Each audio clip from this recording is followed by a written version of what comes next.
Pathfinder classes में आपका स्वागत है। चलिए 12 के बच्चे ध्यान देंगे। आपको मैं कंजक्शन पढ़ा रहा था, कंजक्शन में काइंड्स पढ़ा दिया और कौन कहाँ कैसे होता है कंजक्शन, सारी चीज़ें हमने आपको बता दी। अब मैं आपको पढ़ाने जा रहा हूँ, बड़ा ही इम्पोर्टेंट चीज़ है जिसको कहेंगे यूज ऑफ कंजक्शन। इसका आपको 2-3 वीडियो मिलेगा। यूज ऑफ कंजक्शन का याद रखेंगे कि 2-3 वीडियो में जाकर हो पाएगा, 1-2 में होने वाला नहीं है। तो ध्यान से सभी वीडियो को, यूज ऑफ कंजक्शन का वीडियो 1, वीडियो 2, वीडियो 2 यानी पार्ट 1, पार्ट 2, पार्ट 3 देखेंगे। तो कंजक्शन पार्ट 1, पार्ट 1 आप आज देख रहे हैं। आज इस वीडियो में इसको कहेंगे, ठीक है। तो देखिए, सबसे पहले मैं दो कंजक्शन को चूज करता हूं जिसको आपके सामने रखूंगा और समझेंगे कि कब इनका प्रयोग होता है। एज सुन एज, एक एज सुन एज, एक लेते हैं नो सूनर देन। दो कंजक्शन, ये दोनों क्या है पहला है, यूज में पहला, ठीक है। तो दो कंजक्शन मैंने लिया। तो सबसे पहले देखते हैं कि एज सुन एज का प्रयोग कब करेंगे। तो हेडिंग बनाते हैं एज सुन। ध्यान दें, एज सुन एज का प्रयोग सकारात्मक भाव को व्यक्त करने के लिए किया जाता है। क्या कहेंगे? कहेंगे कि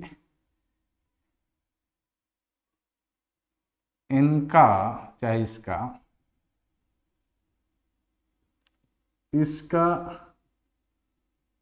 प्रयोग सकारात्मक positive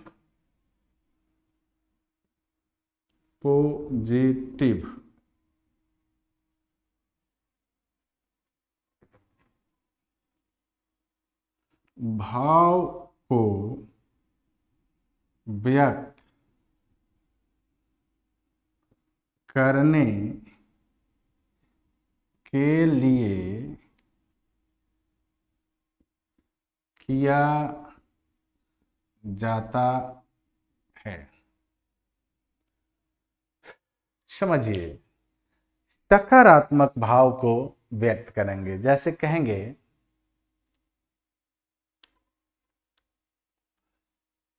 as soon as the thief saw the police, as soon as the thief saw the police, be run away, run away।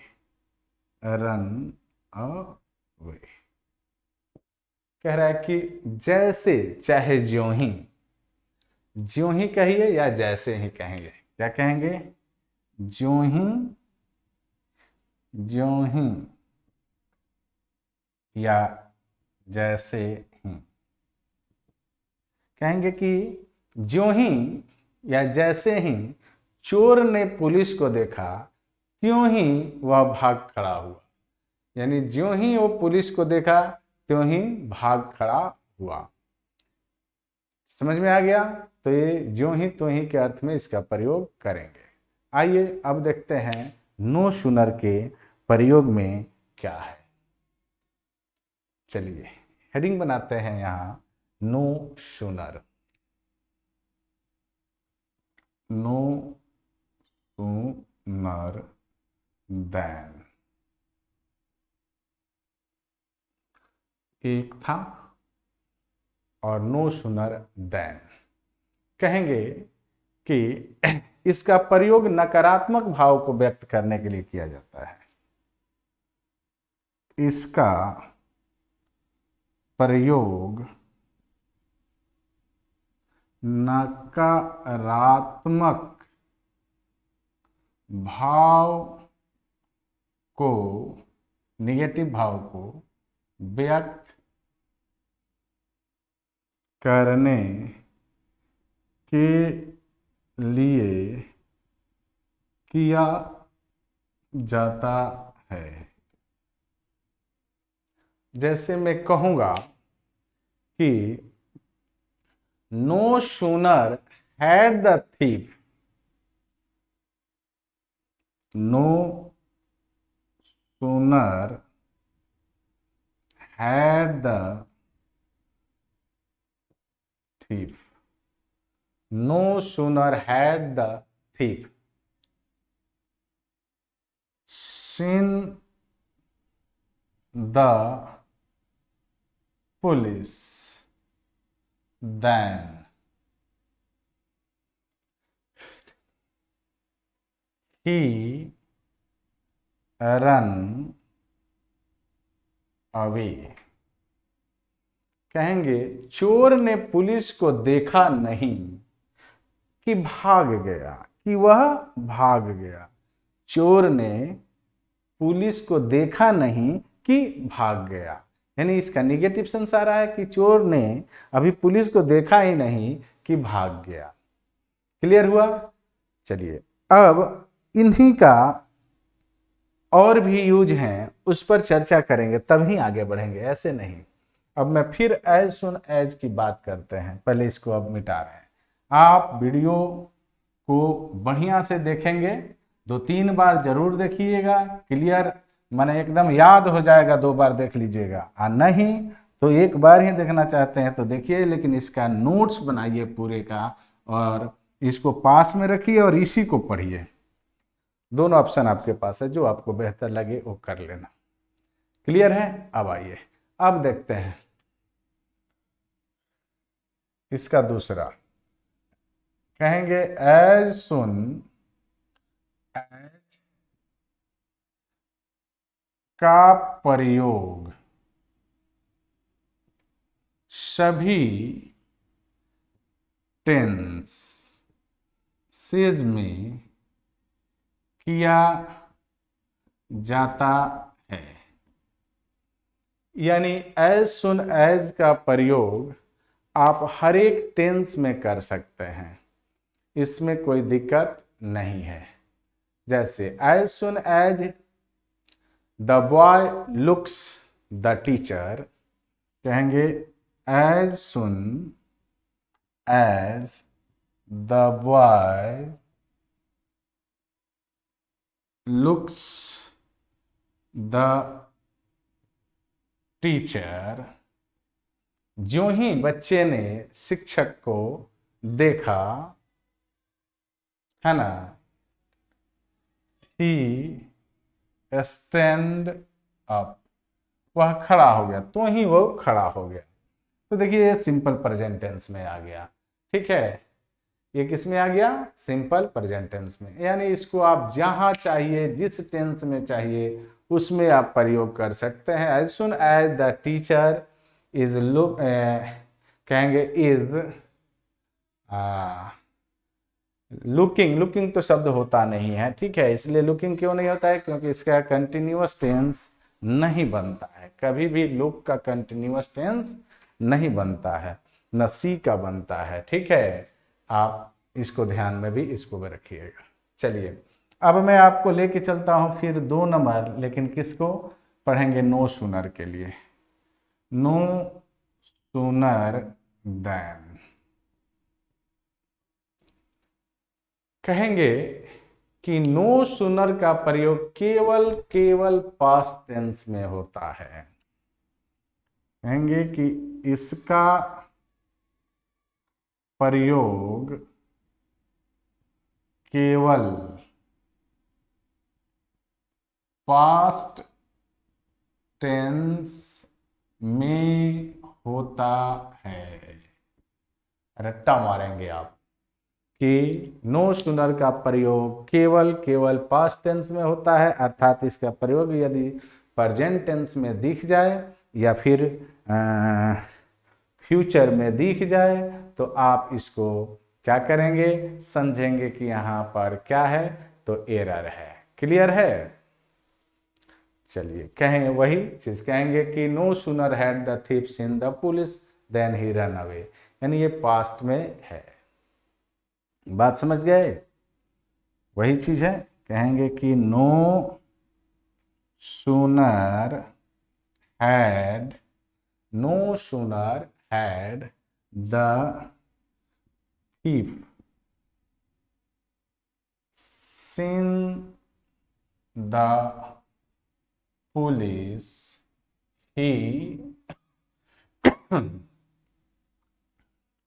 police then he run away, then he run away। बात समझ गए? आइए एक और चीज देखते हैं as soon as के लिए और नो सुनर देन के लिए, क्योंकि इसमें बहुत सारी बातें हैं। अभी आपने देखा सिर्फ टेंस में, अब बातें करेंगे कुछ और। चलिए आगे बढ़ते हैं।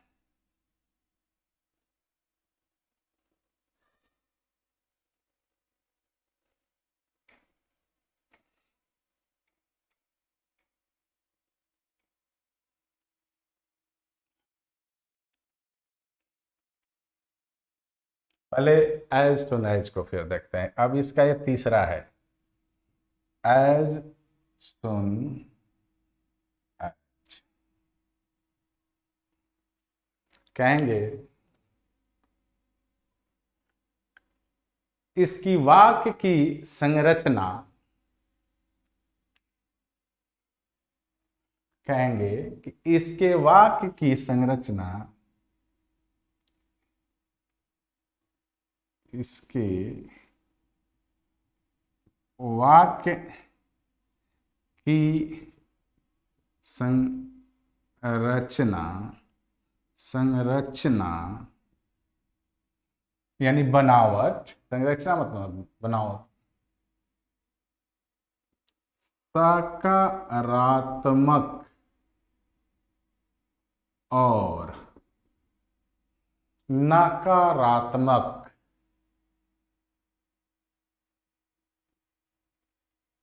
दोनों जैसे होती है,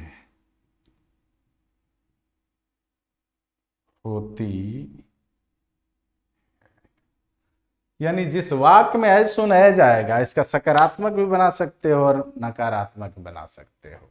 जैसे we got into the train as soon as it arrived. We got into the train. We got into the train. उठे ही नहीं ट्रेन में, ठीक है, कि as soon as it arrived, it arrived। ठीक है, अगला as soon as he came, as soon as he came, we got up and received him, got up to receive him।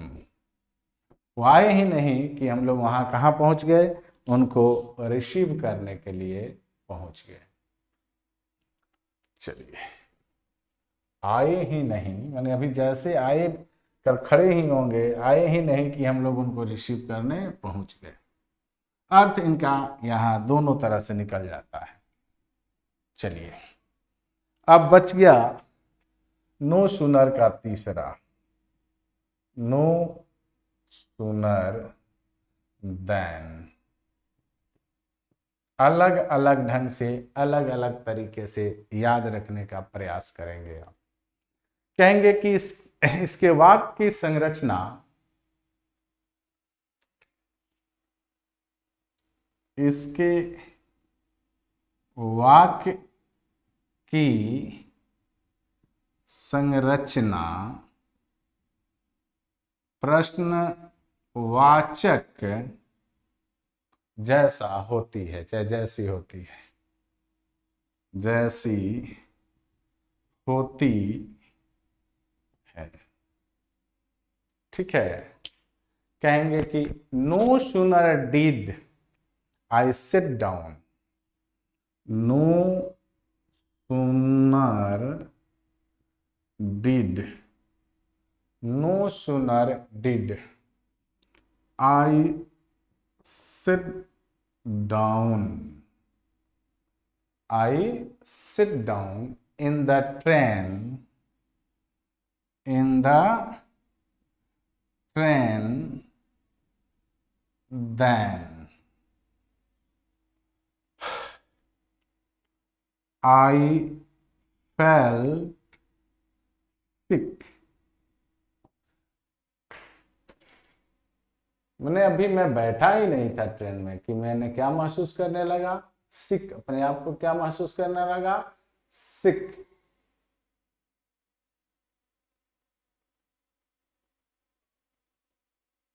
Clear हो गया? तो ये था आपका यूज एज सुन एज और नो सुनर देन का, एज सुन एज और no sooner then का। चलिए आगे बढ़ते हैं। कुछ और चीजें हैं, बाद में इस पर देखेंगे, अपने सब पढ़ा देंगे, घबराने की जरूरत है नहीं।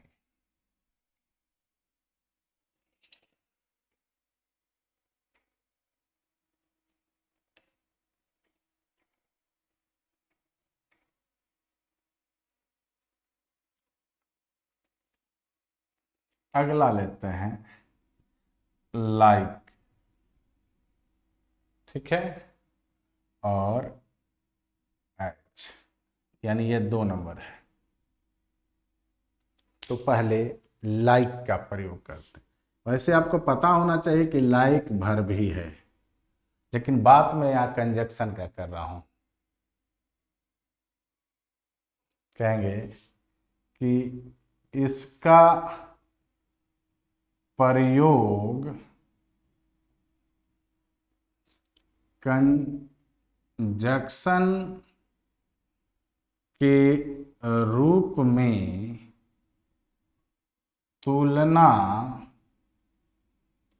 में तुलना करवाने के लिए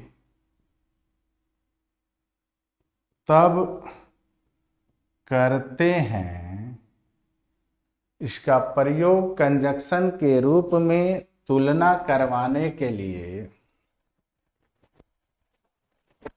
तब करते हैं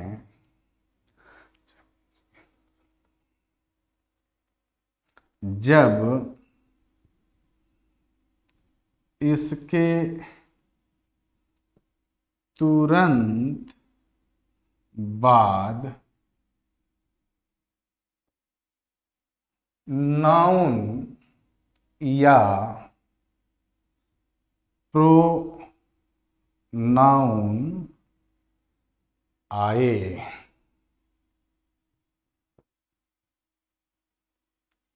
समझ में आया?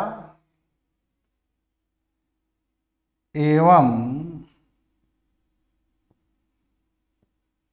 वाक्य का अंत हो जाए। 2 चीजें याद रखना है कि लाइक का प्रयोग तुलना करवाने के लिए तब करेंगे जब इसके तुरंत बाद, यानी लाइक के तुरंत बाद कोई नाउन आ जाए या प्रोनाउन आ जाए, और नाउन प्रोनाउन आने के बाद वह वाक्य वहीं पर खत्म हो जाए, फिर आगे नहीं बढ़े। ये बात ध्यान रखना है। जैसे कहेंगे कि he fought like a tiger, he fought like a tiger. Like क्यों आया? क्योंकि यहां टाइगर नाउन है, यहां टाइगर नाउन। चलिए पहले अब एज का भी यहीं पर निपटाते हैं, फिर आगे बढ़ेंगे। देखिए, कहेंगे कि इसका प्रयोग कंजक्शन के रूप में तुलना करवाने के लिए तब करते हैं जब इसके तुरंत बाद नाउन प्रोनाउन तो आए, लेकिन उस नाउन प्रोनाउन के बाद वर्ब भी आए। कहेंगे कि इसका प्रयोग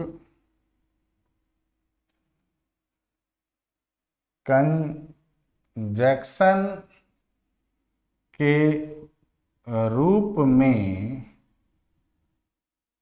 तब करते हैं जब इसके तुरंत बाद नाउन या प्रोनाउन आए एवं उस नाउन या प्रोनाउन के बाद वर्ब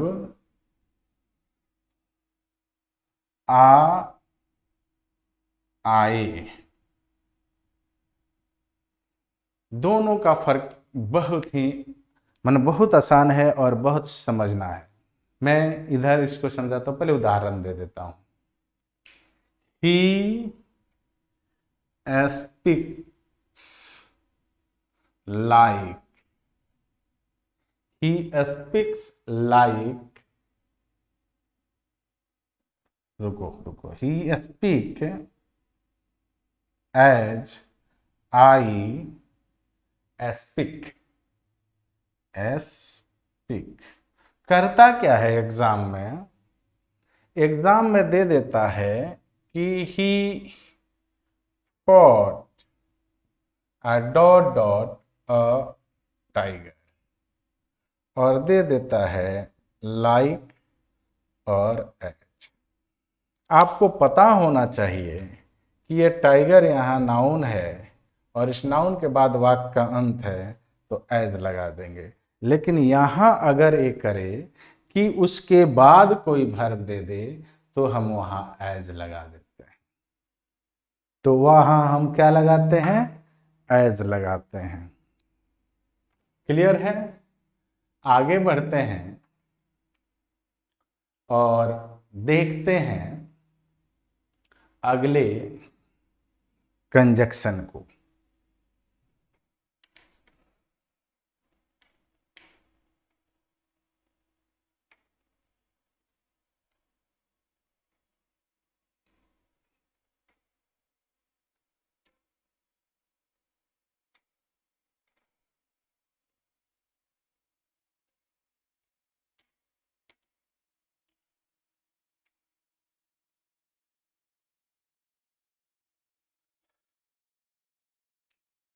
तीसरा इफ और लेते हैं वेदर।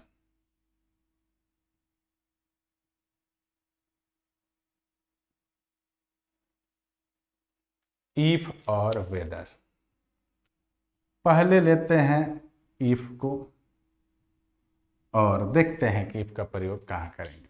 तो कहेंगे इसका प्रयोग उन प्रश्नों के साथ होता है जो संदेश, अरे क्या कहते हैं उसको, संदेह भी दर्शाते हो। कहेंगे कि इसका प्रयोग उन प्रश्नों के साथ होता है जो संदेह व्यक्त करते हैं, जो संदेह व्यक्त करते हैं या संदेह को दर्शाते हैं। जैसे कहेंगे he asked me, he asked me if I were a doctor, if I were a doctor. ठीक है, इसमें संदेह है। उसने मुझसे पूछा कि मानो कि मैं क्या हूं, डॉक्टर हूं, यानी उसमें संदेह है उसको। तब चलिए अब यहां आइए और लिखते हैं वेदर। कहेंगे कि इसका प्रयोग सारे प्रकार के प्रश्नों के साथ किया जाता है। इसका प्रयोग सभी तरह के प्रश्नों के साथ किया जाता है। संदेह होगा तब वो कर लेने, नहीं होगा तब वो कर सकते हैं। जैसे I asked him, I asked him, I asked him whether he was satisfied. Whether he was satisfied. ठीक है, चलिए आगे बढ़ते हैं।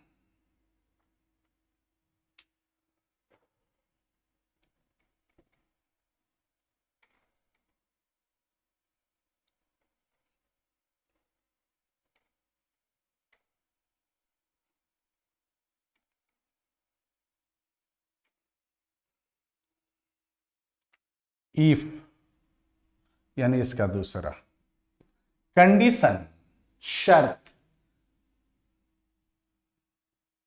कंडीशन यानी शर्त को व्यक्त करने के लिए इसका प्रयोग करते हैं। कब? जब कंडीशन दर्शाना हो, शर्त दर्शाना हो। जैसे I shall remember you. I shall remember you if you remember me. If you remember me. क्या कह रहा है कि मैं आपको याद रखूंगा यदि आप मुझे याद रखते हैं। तो शर्त तो दे दिया। चलिए अब वेदर का दूसरा कहते हैं कि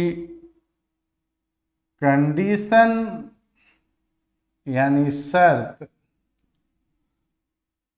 को व्यक्त करने के लिए इसका प्रयोग नहीं करते हैं। नहीं करते हैं यानी इस वाक्य में यहां चाहूं तो वेदर नहीं लगा सकते।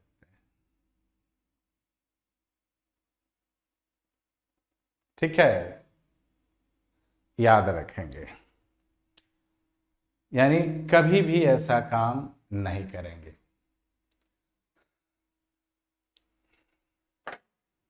तो ये था आपका आज का पहला वीडियो जिसमें आप यूज ऑफ कंजक्शंस पढ़ रहे हैं, जिसमें पार्ट 1 आपने देखा। मिलते हैं आपसे फिर पुनः दूसरे वीडियो में। तब तक के लिए